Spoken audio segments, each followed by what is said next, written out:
अच्छा देखिए स्टूडेंट्स, अब मैं आप लोगों को बताऊंगा electric field intensity on the axial line of electric dipole. ठीक है, कोई भी इलेक्ट्रिक डाइपोल है उसके एक्सियल लाइन पर इलेक्ट्रिक फील्ड इंटेंसिटी की वैल्यू क्या होती है, ये हम लोग कैलकुलेट करेंगे। ठीक है, तो सबसे पहले एक डाइपोल बना लेते हैं। जैसे मान लीजिए यहाँ पर एक चार्ज है माइनस क्यू, ठीक है, और यहाँ पर एक चार्ज है प्लस क्यू।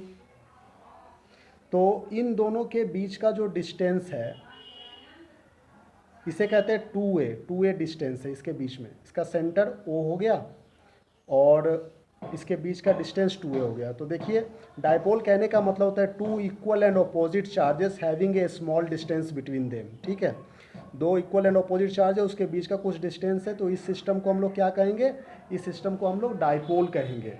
अब देखिए डाइपोल जब हम लोगों ने देखा तो यहाँ पर नेट चार्ज, टोटल चार्ज की बात करें तो टोटल चार्ज क्या हो रही है, इसकी टोटल चार्ज जीरो हो जा रही है, क्योंकि प्लस क्यू है माइनस क्यू है, तो टोटल चार्ज जीरो हो जा रही है।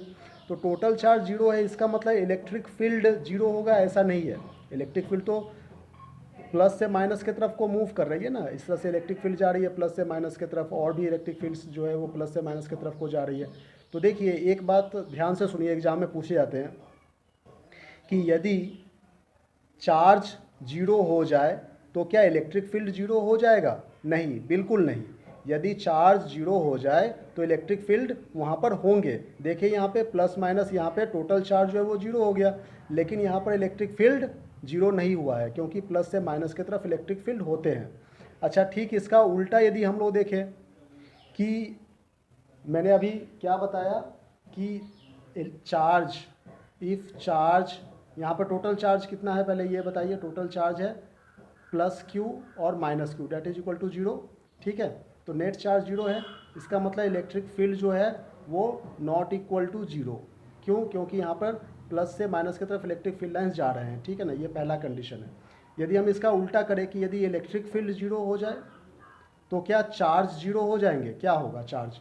बिल्कुल चार्ज जीरो हो जाएगा। हम लोग एक कंडक्टिंग सरफेस में देख, एक कंडक्टर है, कंडक्टर के अंदर यदि इलेक्ट्रिक फील्ड जीरो है तो उसमें चार्ज है ही नहीं, ये हम लोगों ने प्रॉपर्टी में पढ़े थे। ठीक है ना, तो इस तरह के 1 मार्क्स के क्वेश्चन पूछे जा सकते हैं इस डाइपोल के बारे में। ठीक है, लेकिन फ़िलहाल अभी हम लोग ये देखेंगे कि इलेक्ट्रिक फील्ड इंटेंसिटी कैसे होता है, ये हम लोग अभी कैलकुलेट करेंगे। ठीक है, तो देखिए इससे पहले, इसको कैलकुलेट करने से पहले मैं एक बात और बता दूं कि इलेक्ट्रिक डाइपोल मूवमेंट क्या होता है।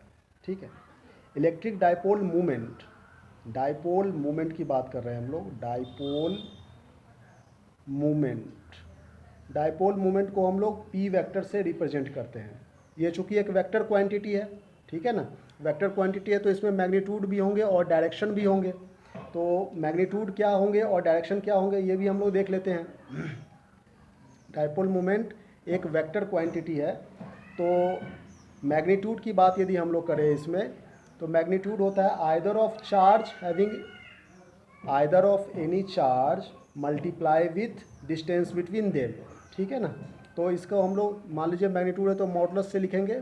डाइपोल मोमेंट्स को पी वेक्टर से रिप्रेजेंट कर रहे हैं, that is equal to q into two a, ये इसकी मैग्नीट्यूड हो गई।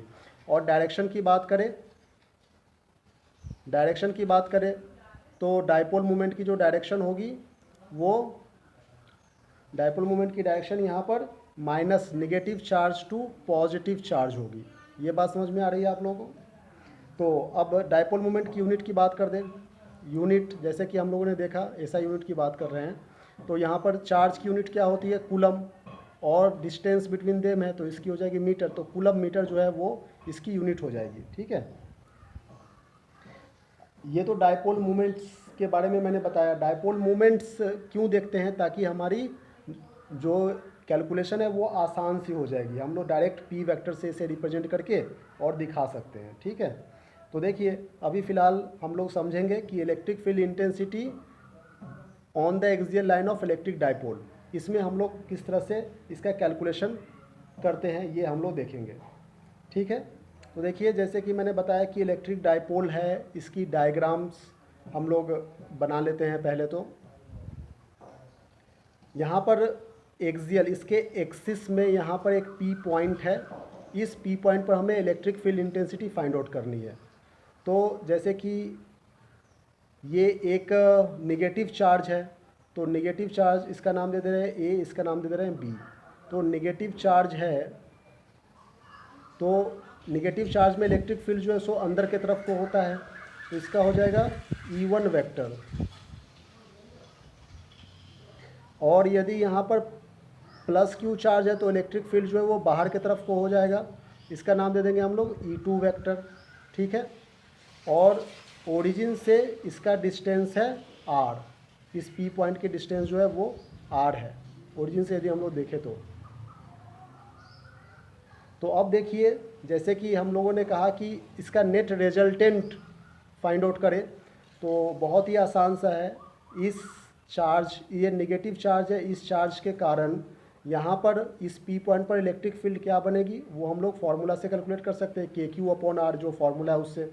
और इस चार्ज के कारण इस पॉइंट पर क्या फार्मूला बनेगी वो भी KQ/R² के फार्मूला से हम लोग फाइंड आउट कर लेंगे, और ज़्यादा से कम को माइनस कर देंगे और हमारा आंसर जो है वो निकल के आ जाएगा। ये हम लोग नेक्स्ट वीडियो में देखेंगे।